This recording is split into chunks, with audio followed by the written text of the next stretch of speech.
Children, आज हम discuss करेंगे इसमें सेल्फ इंडक्शन के बारे में। तो चलिए, सेल्फ इंडक्शन क्या होता है। देखिए, हमने यहाँ पे एक कॉइल ली, ध्यान देना, ये आपकी एक कॉइल है। अब इस कॉइल में यहाँ हमने कोई बैटरी लगा दी। चलिए, यहाँ पे कोई हमने ये बैटरी लगा दी, ये लो, और यहाँ पे हमने की लगा दी। ठीक है बेटा। अब ध्यान दो, जैसे ही आप इसमें की प्रेस करेंगे तो इस कॉइल में करंट जो है वो बढ़ना शुरू होगा। जैसे की प्रेस करेंगे, इस कॉइल में करंट बढ़ना शुरू होगा। जब इसमें करंट बढ़ेगा यानी करंट आपका चेंज करेगा, यानी करंट आपका जब ग्रो करेगा, बढ़ेगा, तो इसमें मैग्नेटिक फील्ड भी बढ़ेगी,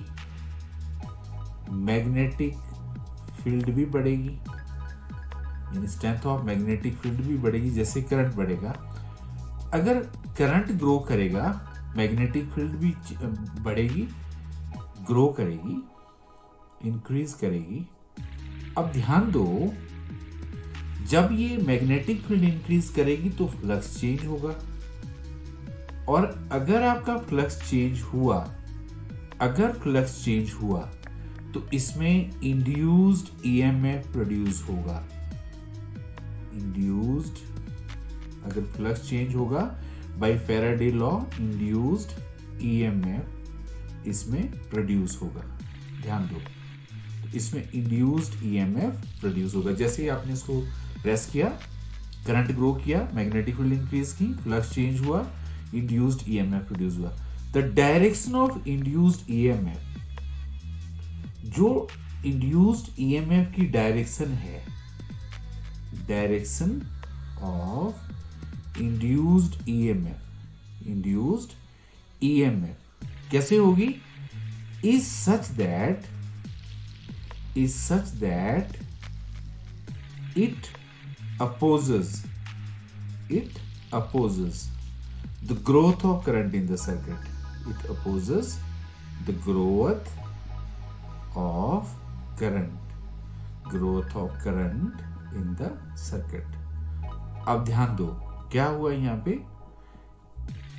जैसे ही आपने इसको प्रेस किया, करंट राइज होने से मैग्नेटिक फील्ड बढ़ी तो फ्लक्स चेंज हुआ तो करंट जनरेट हुआ।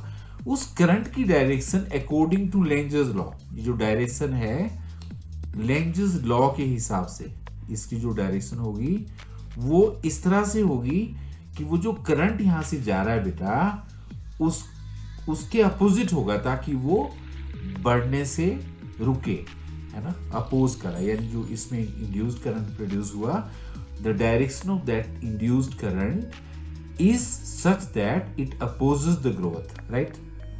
अब जब इसमें करंट मैक्सिमम हो जाएगा कॉइल में, तो आपके पास फिर कुछ नहीं होगा बेटा, फिर आपके पास कोई इंड्यूस्ड ईएमएफ जनरेटिव, क्योंकि अगर आपके पास करंट मैक्सिमम हो गया तो मैग्नेटिक फील्ड कांस्टेंट हो जाएगी, तो फ्लक्स चेंज नहीं होगा, तो करंट जनरेट नहीं होगा। अब ध्यान दो, जब आपने की को ऑफ किया, पहले तो हमने ऑन किया था, अब आपने की को ऑफ किया, तो क्या होगा कि करंट इसमें से कम करना होना शुरू हो जाएगा। जैसे यहाँ पहले करंट ग्रो कर रहा था, अब जो करंट है सेकंड वाली सिचुएशन में वो डिके करेगा। अगर करंट आपका डिके करेगा तो क्या होगा? जो मैग्नेटिक फील्ड है वो डिक्रीज करेगी। अगर मैग्नेटिक फील्ड डिक्रीज करेगी तब भी फ्लक्स चेंज होगा, बट इस वक्त उसकी डायरेक्शन ऐसी होगी ताकि इसमें वो करंट ना डिक्रीज करे, है ना। देखो, अगर एक मैं प्रैक्टिकल एग्जांपल बेटा आपको इसको बताऊं, जैसे ही हम घर में अपना कोई हीटर का स्विच ऑन करते हैं तो एकदम स्पार्किंग होती है, वो सेल्फ इंडक्शन की वजह से ही होती है बेटा। जैसे ही आपने स्विच ऑन किया, करंट राइज करना शुरू किया, तो वो जो अंदर कॉइल्स हैं उसमें भी करंट जनरेट हुआ, इंड्यूस्ड करंट प्रोड्यूस हुआ। वो जो करंट आपने यहां से भेजा वो उसको अपोज करेगा, रोकेगा, तो लोड आपका स्विच में बढ़ेगा और वहां पे स्पार्किंग होगी, राइट। तो सेल्फ इंडक्शन का मैंने आपको एग्जांपल भी दिया। अब इसको हमने सेल्फ क्यों नाम दिया है इसको, जिस कॉइल से हम करंट पास कर रहे हैं उसी में ये सब कुछ हो रहा है, इसलिए हम इसको सेल्फ इंडक्शन बोलते हैं। तो अगर आपसे कोई सिंपल डेफिनेशन पूछे कि व्हाट इज सेल्फ इंडक्शन, तो सेल्फ इंडक्शन की डेफिनेशन ये होगी, it is the phenomenon of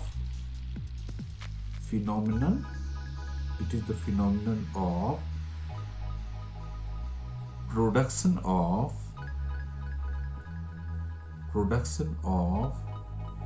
induced EMF or current in a coil when we pass varying current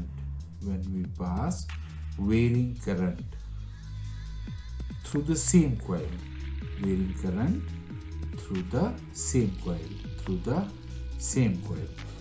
है ना। इस फिनोमिनन को हम बोलते हैं सेल्फ इंडक्शन। तो आपको सेल्फ इंडक्शन का पता चल गया। हम बच्चों से क्वेश्चन और पूछते हैं। अब लोग क्या क्वेश्चन पूछते हैं बच्चों से, that self induction is inertia of electricity. ये हम कई बार बच्चों से क्वेश्चन पूछते हैं कि आपने बताना कि जो सेल्फ इंडक्शन है वो इनर्शिया ऑफ इलेक्ट्रिसिटी किस तरह से है ना। तो सेल्फ इंडक्शन जो है आपका वो इनर्शिया ऑफ इलेक्ट्रिसिटी। देखो ये क्वेश्चन भी आपको पूछा जाता है एग्जाम में, that self induction is the inertia of electricity, है ना। आप कैसे बताओगे कि ये सेल्फ इंडक्शन जो है इलेक्ट्रिसिटी का इनर्शिया। देखो, the role which is played by mass, आपने इसका आंसर क्या लिखना, very important question again, the role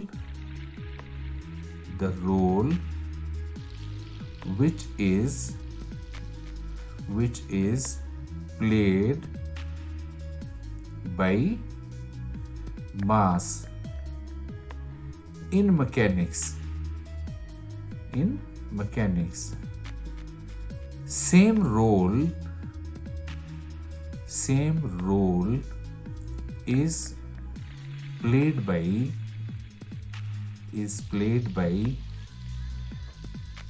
self induction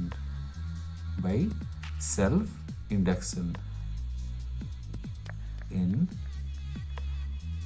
electricity, in electrostatics। ठीक है, तो आप समझ रहे हो यहाँ पे कि जो रोल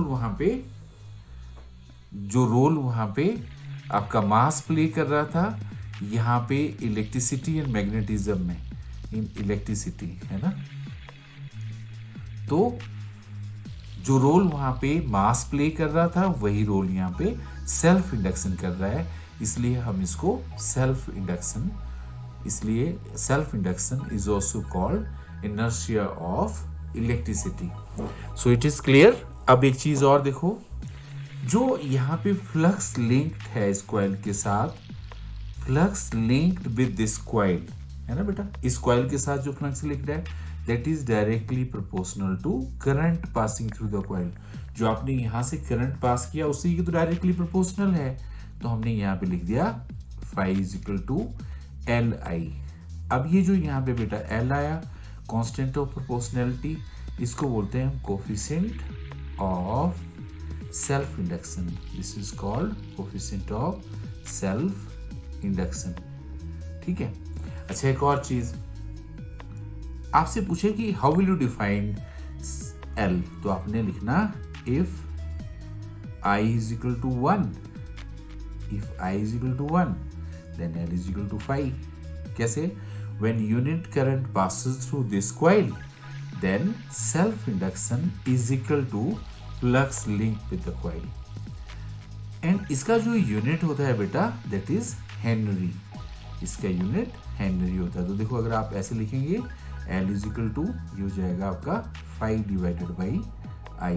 अब 5 का यूनिट तो वेबर होता है और इसका यूनिट एम्पियर हो गया, यानी आपका 1 henry is equal to 1 weber per ampere. अब मैं इसमें आपको एक चीज और बताने की कोशिश करता हूं। मैं इस चीज को आपको थोड़ा सा आगे बताता हूं, जरा ये वाली जो बात है यहाँ की।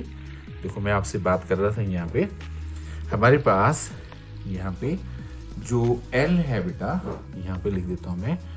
L जो है यहाँ पे, L किसके बराबर हुआ है, यहाँ से आप कैलकुलेट करेंगे तो 5 डिवाइड बाई I। तो इसका यूनिट हो गया 1 henry is equal to weber over ampere, यानी 1 वेबर पर एम्पियर, ये इसका यूनिट हो गया। और देखो इसमें एक चीज हम और डिस्कस कर सकते हैं। यहाँ पे आपने अगर फेराडे लॉ पढ़ा होगा तो E होता है आपका माइनस d5 ओवर dt, ये होता है। देखो माइनस d5 ओवर dt होता है, तो आप इसमें लिख सकते हैं माइनस d ओवर dt। यहाँ पे 5 की जगह आप Li लिख दो। यहां से भी बेटा आप L ढूंढ सकते हैं। देखो L आ जाएगा आपका E अपॉन, देखो L आपका बाहर आ जाएगा और वहां पे आ जाएगा di ओवर dt, है ना। तो इसका यूनिट हेनरी का एक और यूनिट हो गया, 1 henry is equal to 1 volt ampere and second. This is ampere per second. So you can write it like this: 1 Henry is equal to 1 volt per ampere second. That is called your unit of self-induction is Henry. So you can define Henry in two ways. This is one way, this is another way. तो आज का जो हमारा topic हमने discuss किया वो self induction क्या होता है कि जब आप किसी कॉइल से करंट पास करते हैं तो उसका फ्लक्स चेंज होता है। फ्लक्स चेंज होता है तो करंट इंड्यूस होता है। वो जो करंट है, वो जो इसमें करंट यहाँ पे इंड्यूस हो रहा है, उसकी डायरेक्शन ऐसे होगी कि वो जो बाहर से आप करंट भेज रहे हैं उसको रोकेगा। अगर आप इसको स्विच ऑफ करते हैं फिर भी इसमें करंट डिक्लाइन करेगा जो आपने भेजा था। तो इसमें करंट इस तरह से जनरेट होगा ताकि ये जो करंट है जो डिक्लाइन हो रहा है वो डिक्लाइन होने से रुके। This phenomenon is called self induction and self induction is inertia of electricity. Very important question आपको एग्जाम में पूछा जा सकता है कि इसका यूनिट क्या होता है, या हेनरी को आप डिफाइन करो। So this is all about your self induction. Okay.